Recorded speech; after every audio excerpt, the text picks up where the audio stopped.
জয় নিতাই, জয় গৌর, জয় জগন্নাথ। সকলকে আমাদের চ্যানেলের আরেকটা ভিডিওতে অনেক অনেক স্বাগত জানাচ্ছি।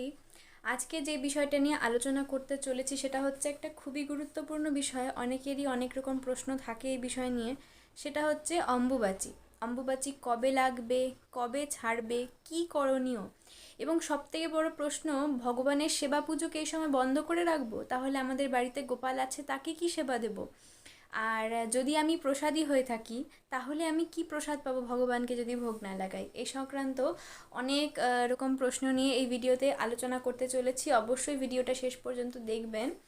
তো প্রথমেই বলে দিচ্ছি যে অম্বুবাচী কবে লাগবে। অম্বুবাচী লাগতে চলেছে এবছর 2024-এ। আমাদের এই তো আর কিছুদিন পর 22শে জুন, অর্থাৎ 22শে জুন পড়েছে শনিবার। শনিবার লাগতে চলেছে। সময়টা বলে দিচ্ছি, সকাল 8:45-এ লাগবে অম্বুবাচী। সকাল 8:45 অম্বুবাচী লাগবে। আর অম্বুবাচী ছেড়ে যাবে হচ্ছে 25 তারিখ। 25 তারিখ মঙ্গলবার। সময়টা হচ্ছে রাত 9:05। রাত 9:08 অম্বুবাচী ছেড়ে যাবে। তো 22 তারিখ লাগবে, 25 তারিখ ছেড়ে যাবে।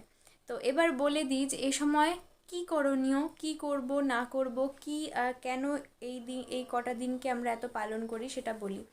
আমাদের মোটামুটি একটা যেটা মতামত রয়েছে সকলের, সেটা হচ্ছে যে এই অম্বুবাচীতে আমাদের যারা দেবীরা রয়েছেন, দেবদেবীর মধ্যে যারা দেবীরা রয়েছেন, তো তারা এই 3 দিন মাসিক ধর্মে থাকেন। তো সে কারণে এই সময়টাতে আপনারা দেখবেন যে মায়ের মন্দির বন্ধ থাকে, অথবা মায়েদের সেবা পুজো হয় না।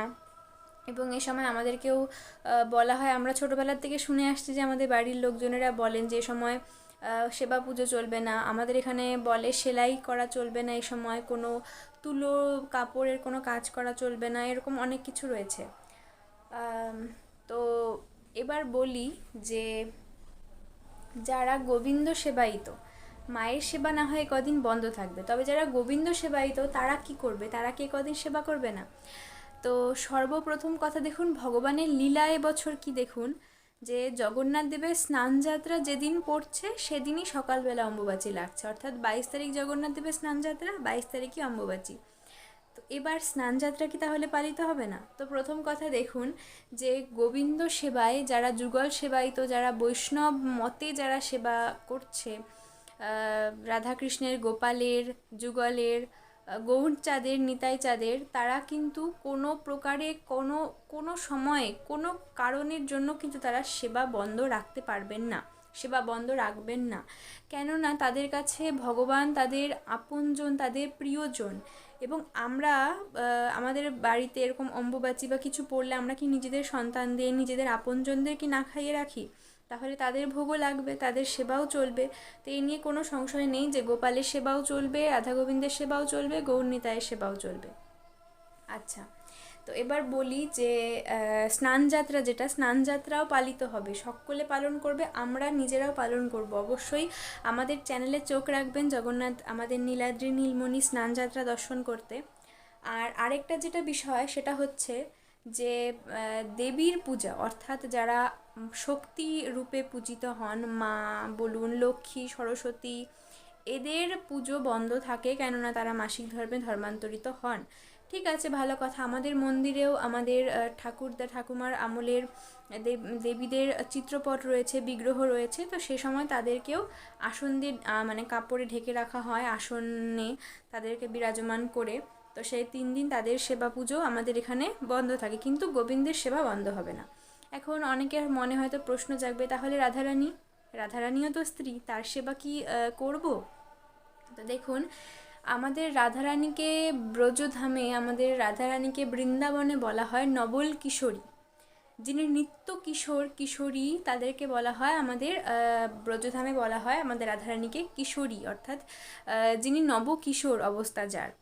কিশোর বয়স কাকে বলে? যে ঠিক 8-9 বছর থেকে শুরু করে 10-11 বছর বয়সটাকে কিশোর বলে, কিশোর কিশোরী বয়স বলে।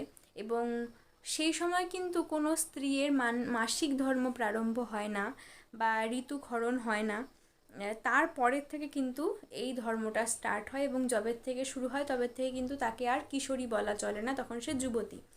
তো সেটাই মুখ্য কথা যে আমাদের রাধারানী নবল কিশোরী, সে কারণে আমাদের রাধারানীর সেবাও চলবে, এটা খুব স্পষ্ট। যুগলের সেবা অবশ্যই চলবে, কোনো সময় সেবা বন্ধ থাকবে না। আর যারা প্রসাদী তাদের কোনো চিন্তা করার দরকার নেই, তারাও আরাম করে আনন্দে ভোগ লাগিয়ে কিন্তু তারা প্রসাদ পাবেন, কোনো মতেই সেবা বন্ধ থাকবে না, কোনো কারো নেই, কখনো কেউ বললেও সেবা বন্ধ থাকবে না আমাদের রাধা গোবিন্দের। এটা হয়ে গেল। আর এখন বলি তাহলে এই অম্বুবাচীতে কি করব আর কি করব না। প্রথমে বলি কি করব না।